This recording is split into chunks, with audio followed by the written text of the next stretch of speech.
Alright guys, so I'm back, and I shot a video of me laying the mold rubber over these pieces, and for some reason my stupid laptop decided to tweak out and default the microphone to 0, as in I didn't have one. So I'm just going to give you a quick summary of what I ended up doing. Now, using your putty, you're going to want to take 2 equal parts, both A and B, mix them together. I usually do a twist fashion, and then you just want to work it like taffy.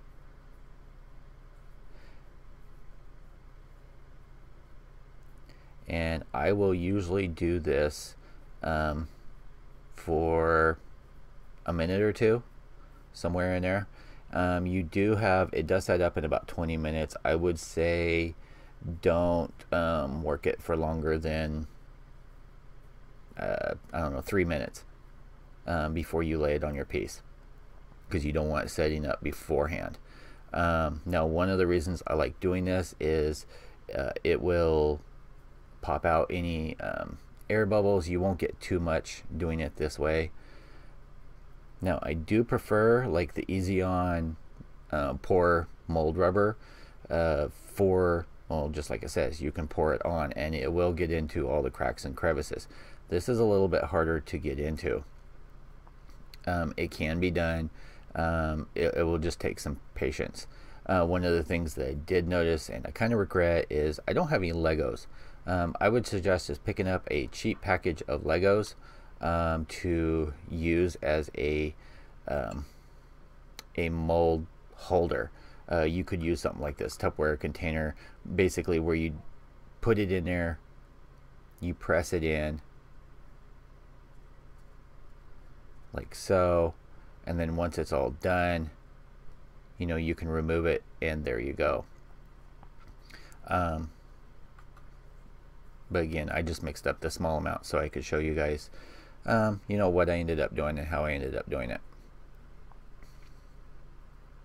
And I hate to waste something like this, but I don't know what else to do with it. I don't have anything to use it with right now. So yeah, I'm mainly concerned with casting just this part here, not the whole thing. If I'd mixed up enough, I could, but I'm just going to stick that on there. Now, one of the things you do have to be cautious about, and you can probably see the glisten on my fingers, is this is kind of oily. So definitely wash your hands if you're doing a mixture in between this and painting. Now, if you look inside here, you can see there's like a groove in there. This one did not come out that great, but it gives me the general shape that I need. This one actually came out really well, and I think this was my second one that I ended up doing. And as a matter of fact, I'm not sure which one I ended up doing on this one. I think it was that one.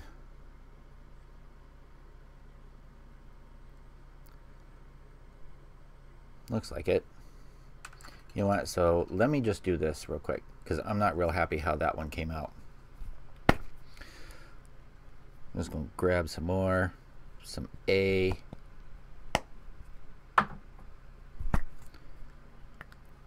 some B,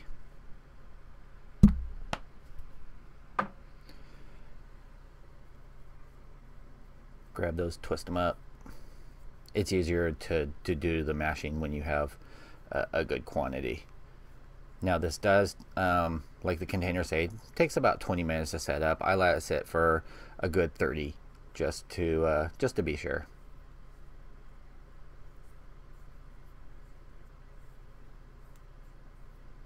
But this is a great way to, if you have a piece, say you wanted to have clear parts or something like that, to cast do a single casting for yourself.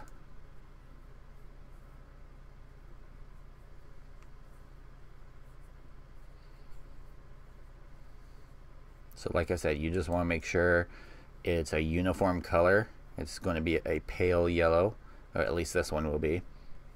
I think they make some other brands, but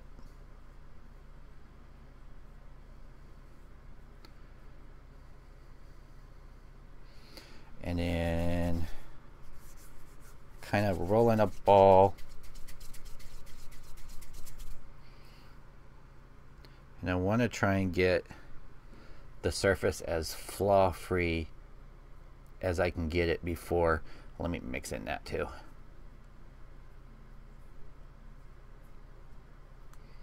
You want to try and get the surface as flaw free as possible. And we determined that was that one, which was good.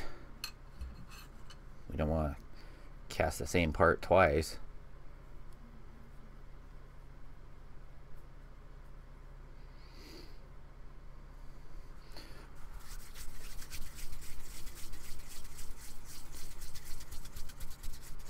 So on this, I'm just rolling it into a ball.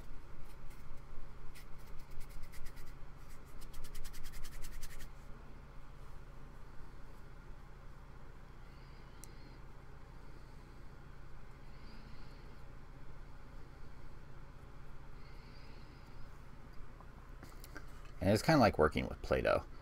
Just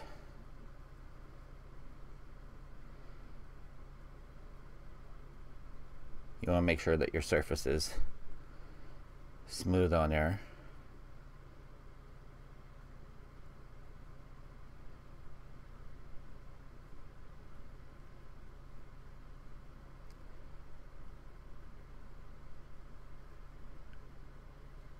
And since I'm not wanting to cast the whole piece, I'm not overly concerned with it being perfect.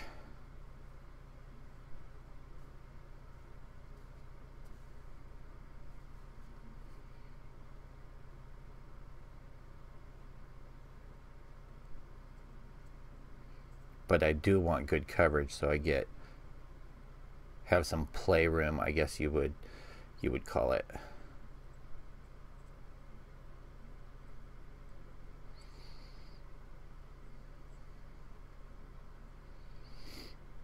You want to make sure it's nice and flush up against the surface.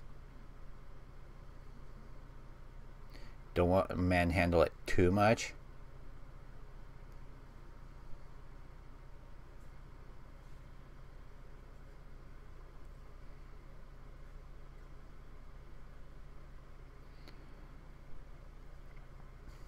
And I'm just going to kind of press a little bit right there,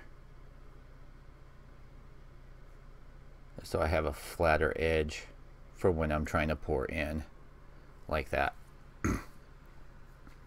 Alright, so once that has set up, I will come back and I will show you guys how to mix up the clear resin, and we'll pour it in there.